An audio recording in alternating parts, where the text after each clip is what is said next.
Many Muslims, when they come from overseas, they leave Islam back in their home country. I mean, they bring their traditions, they bring their culture, but their traditions have nothing to do with Islam. For example, the idea of a forced marriage where a woman gets married without her consent, Islam doesn't allow that. Plus, it's totally messed up, man.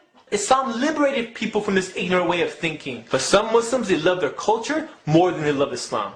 And that's why they're willing to compromise their religion for the sake of their culture. Joke! Joke! Joke! Now, I'm not saying that all culture is bad. There's a lot of great things we can learn from different cultures. There's tasty food, beautiful artwork, rich languages, and so much more. I'm referring to the parts of the culture that conflict with Islam. You know one of the things that confuses a non-Muslim? It's when they see a Muslim take part of Islam and part of their culture, put it all together, and label the whole thing Islam.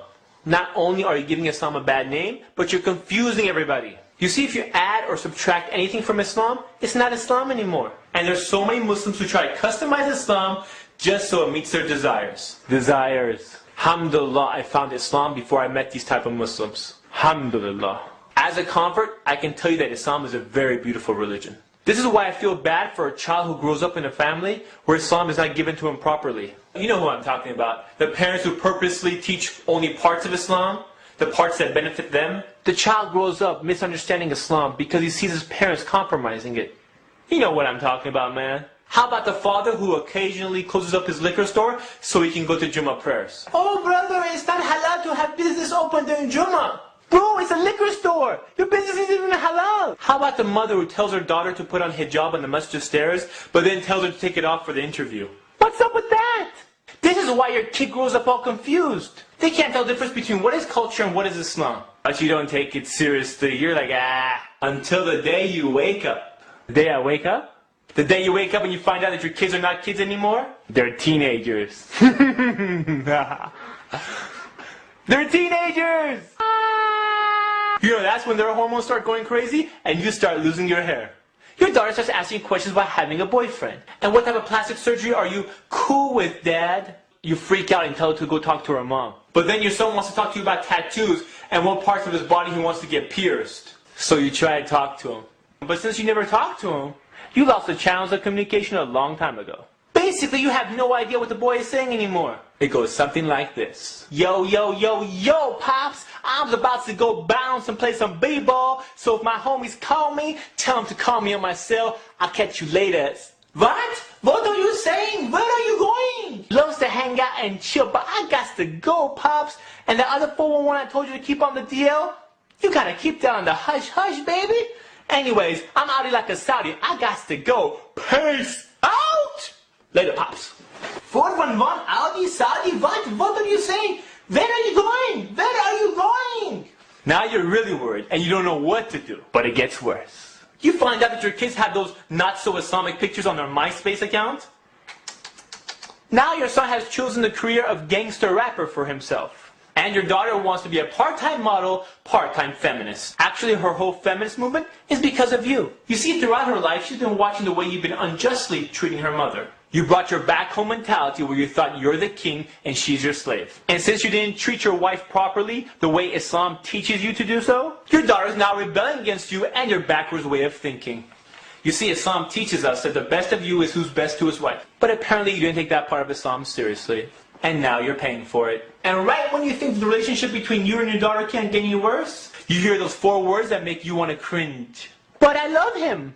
At this point, you start to panic. You look at your wife and say, What are we going to do? What are we going to do? You see, you brought all this drama upon yourself because you didn't teach your kids Islam. Instead, you raised them with customs that conflicted with the teachings of Islam. As little kids, they follow those customs. But guess what? They're young adults now, and they're thinking on their own. Because they see the errors and the backwards customs that they were raised with. Here's a reality check for you. Many kids have no intention to practice the culture of their parents. So instead they picked up their own culture. Not that it's any better than your culture. Sometimes it's actually worse. So instead of picking up your culture, they decide to pick up their own. By the way, don't you wish you tell them about Islam right about now? You see, in this new culture that your kids just picked up, it's cool to be rebellious. So they don't listen to you. And since you never gave them role models, or you were never role models for them, they decide to pick up their own role models. people they can look up to, people they can imitate. Society teaches them what is cool and what is not. Everything from the way they dress, to the way they act, to even the slang they use. Didn't you see the signs? Remember last Eid? Boy, what do you want for Eid? Yo, Pops, how about some of that bling bling? Okay, bling bling. We get them bling bling. What is bling bling? Now you tried everything you can, and as a last resort, you drop off your kids at the Sunday class. You know that's the weekly Sunday class for the young kids at the masjid? The one you never took them to? So you drop them off at the masjid, hoping the volunteer staff performs some type of miracle. But your kids don't even give the class a chance. Everything goes in one ear and out the other. Now your kids think you're a hypocrite because you tell them to do something that you don't do yourself. If you were praying, fasting, and doing all the other things that you tell your children to do, maybe they would have done it. It's like someone telling you, don't be a smoker. It'll kill you. How do you respect that? So many kids go away from Islam because Islam was not presented correctly to them. They get taught the modified version, where parents mix the culture with Islam and package the whole thing under the label of Islam. And then they see the errors in the culture. Yes, parents have rights in Islam, but your children have rights too. If you know Islam, teach it to your kids. Don't just tell them about how to be a good Muslim. Be a role model. That means you have to do it too. If we practice Islam the way the Prophet ﷺ taught us to practice it, we wouldn't be in this mess. But as long as we love our customs more than we love Allah subhanahu wa ta'ala, we will continue to suffer. You know what I'm saying? This is Ali reminding you just in case you forgot.